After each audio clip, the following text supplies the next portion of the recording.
Stock market trading याचा doctor Babasaheb Ambedkar यांच्याशी काय संबंध असा प्रश्न तुम्हाला सुद्धा पडला असेल तर याच प्रश्नाचं उत्तर मी तुम्हाला देणार आहे.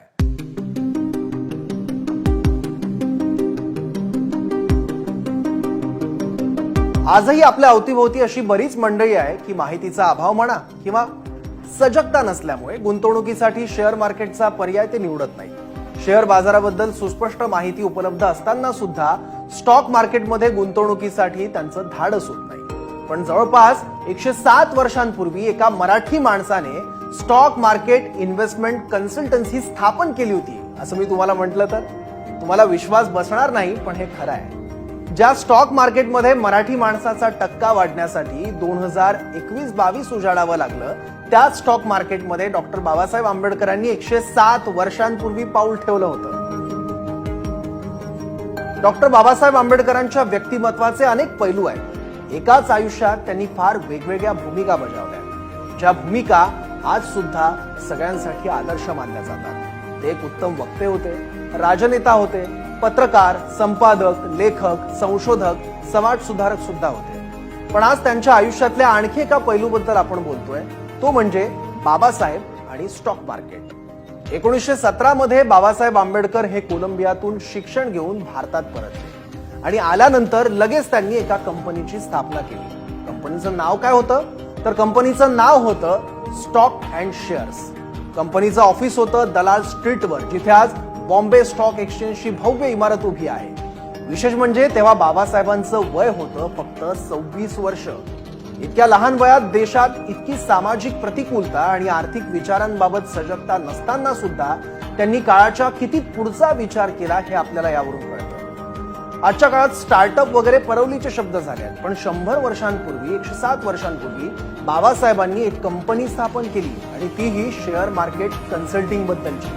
म्हणजे त्यांचा आर्थिक विचार सुद्धा किती आधुनिक आणि प्रॅक्टिकल होता याची प्रचिती यावरून येते. इतके सगळे सोर्सेस आणि माहितीचा भडीमार आजच्या काळात उपलब्ध असताना सुद्धा शेअर मार्केटकडे वळण्याची अनेकांची हिंमत होत नाही किंवा अनेकांचं अज्ञान सुद्धा आडवं येतं. पण सेन्सेक्स निफ्टीच्याही 50 वर्षाआधी बाबासाहेबांनी चक्क स्टॉक मार्केट कन्सल्टिंग कंपनीची स्थापना केली होती. काळाच्या किती पुढचा दृढ आर्थिक विचार करण्याची या माणसाची क्षमता होती ते यावरून कळतंय. सुरुवातीला स्टॉक मार्केट अँड शेअर्स या कंपनीने चांगला परतावा दिला. आता 2024चा जरी विचार केला म्हणजे आजच्या काळातला, तर आज सुद्धा अनेकांना करन्सी ट्रेड हा काय प्रकार आहे हे माहिती नाहीये. अनेकांनी तर याबद्दल ऐकलंही नसेल. आज गुंतवणुकीसाठी इतके प्लॅटफॉर्म आणि शिकण्यासाठी सगळं उपलब्ध असून सुद्धा करन्सी ट्रेडर तुम्हाला बोटावर मोजण्या इतकेच सापडतील.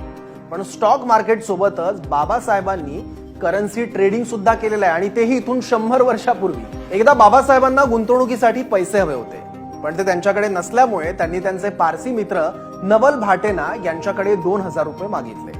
आता तुम्ही म्हणाल कर्ज काढून गुंतवणूक कोण करतं, पण ज्याला रिस्क रिवॉर्ड आणि रेअर अपॉर्च्युनिटी आणि ग्लोबल इकॉनॉमिक्स कळतं तो उधारीवर घेतलेल्या पैशातून सुद्धा भांडवल उभं करू शकतो आणि रिटर्न मिळवू शकतो, हे बाबासाहेबांनी सिद्ध केलं.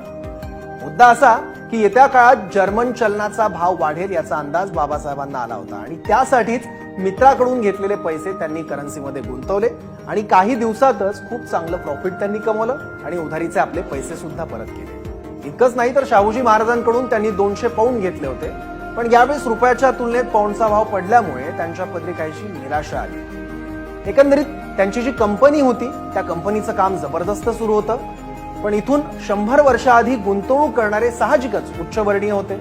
पण नंतर ही कंपनी चालवणारी व्यक्ती दलित आहे हे समजल्यावर क्लायंट येणंच बंद झालं आणि कालांतरानं जातीय भेदभावामुळे ही कंपनी बंद पडली. सामाजिक आघाड्यांवर लढत असताना आपण कंपनी काढावी किंवा आपला काहीतरी उद्योग असावा हा विचार किती क्रांतिकारी आहे, व्हिजनरी आहे याची प्रचिती यावरून येते. इतकंच नाही तर आणखी एक उदाहरण आहे.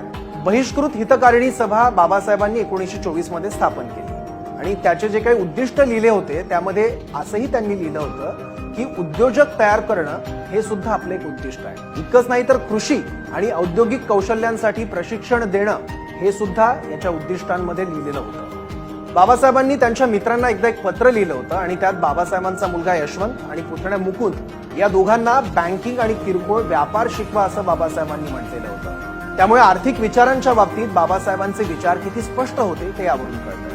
इतकंच नाही तर बाबासाहेबांनी त्यांचे मित्र वराळे यांना तंबाखूचा व्यवसाय उभा करण्यासाठी 30,000 रुपयांची आर्थिक मदत सुद्धा केली होती.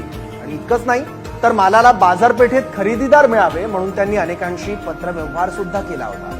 त्यामुळे बाबासाहेबांबद्दल बोलताना त्यांचा हा सुद्धा पैलू आपल्या डोळ्यासमोर ठेवणं गरजेचं आहे. आणि हीच बाबासाहेबांना खरी मानवंदना ठरेल. एबीपी माझा, उघडा डोळे बघा नीट.